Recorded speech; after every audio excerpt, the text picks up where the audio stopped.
एक जन्मदिन पर मिस्टर शाह ने बहुत बड़ी पार्टी रखी थी। सभी मेहमानों के जाने के बाद मिस्टर शाह अपने बेटे के कमरे में गए। बेटा सभी मेहमानों के द्वारा दिए गए गिफ्ट खोल रहा था। बहू हर तोहफे में कोई न कोई कमी निकाल रही थी। तभी बहू की माँ की दी हुई शर्ट बेटे मुकुंद ने खोली तो बहू बोली, ये किसने दी है, कैसा कलर है? बेटा मुस्कुरा कर बोला, मेरी सासू माँ ने दी है। बहू घबराकर बात बदलते हुए बोली, वही मैं कह रही थी, कितना अच्छा कलर है। बहू की बातें सुनकर मिस्टर शाह के चेहरे पर हंसी आ गई। फिर उन्होंने एक लिफाफा अपने बेटे की ओर बढ़ाकर कहा, यह रहा तुम्हारे जन्मदिन का तोहफा, शायद बहू को पसंद आए। मिस्टर शाह के हाथ में से लेकर मुकुंद ने तुरंत वो लिफाफा खोला। लिफाफे में नए फ्लैट के कागजात थे। गिफ्ट में नए फ्लैट के कागजात देखकर बेटा बोला, ये सब क्या है पापा, नया फ्लैट, मगर इसकी क्या जरूरत है? मिस्टर शाह मुस्कुराकर बोले, बेटा तुम्हारी शादी के बड़े अरमान थे। तुम्हारे होने के बाद से ही तुम्हारी शादी के लिए थोड़ा थोड़ा करके पैसे जमा कर रहा था, मगर तुमने कोर्ट मैरिज करके मेरे सारे पैसे बचा लिए। अब सोचा जब पैसे तुम्हारे हैं, तुम्हें ही देने हैं, तो क्यों ना कोई ऐसा तोहफा दे दिया जाए जो जिंदगी भर तुम्हारे साथ रहे। कुछ पैसे तो मैंने जमा कर दिए हैं, कुछ EMI भरनी है। तुम दोनों जॉब करते हो, आशा है EMI भरने में दिक्कत नहीं होगी।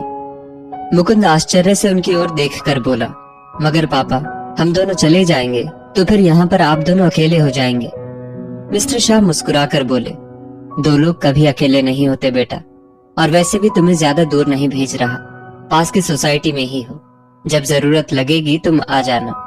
मिस्टर शाह के समझाने बुझाने के बाद मुकुंद और उसकी वाइफ स्वाति दोनों नए फ्लैट में शिफ्ट हो गए। मिसेस शाह अभी भी पति का फैसला समझ नहीं पाई थी। उन्हें बेटे का इस तरह जाना अच्छा नहीं लग रहा था, मगर एक भारतीय नारी की तरह उन्हें बेटे के मुंह से ज्यादा पति का सम्मान प्यारा था। इसलिए उन्होंने बेटे के सामने पति से कोई सवाल नहीं किया। फिर बेटे के जाने के बाद उन्होंने पति से सवाल किया, लोग बुढ़ापे में अपने बच्चों के साथ रहना चाहते हैं, मगर आप उनसे दूर। मुझे पता है आप उनकी शादी से खुश नहीं थे, फिर भी आपने स्वाति को अपना लिया था। फिर क्या कारण है कि आपने आज अपने बेटे को खुद से दूर कर दिया? मिस्टर शाह मुस्कुरा कर बोले, तुम किस बेटे की बातें कर रही हो? अब हमारा मुकुंद हमारा नहीं रहा, वो स्वाति का पति हो गया है। पहले तो मैं सिर्फ इस बात से नाराज था कि उसने हमें इस लायक भी नहीं समझा कि शादी करने के पहले इत्तिला कर देता, मगर फिर तुम्हारी खुशी के लिए मैंने बेटे बहू को अपना लिया। बहू को तुमने बेटी से बढ़कर प्यार दिया, मगर उसने तुम्हें माँ समझने की बजाय सास भी नहीं समझा। हर बात में रोक टोक, माना वर्किंग है, मगर इसका मतलब ये तो नहीं कि तुम पर आदेश चलाए। कैसे तुम्हें खाना बनाने का ऑर्डर देकर जाती थी, जैसे तुम काम वाली हो। उस दिन सब्जी में जरा सा नमक तेज हो गया था तो स्वाति ने किस तरह तुम्हें डांटा था।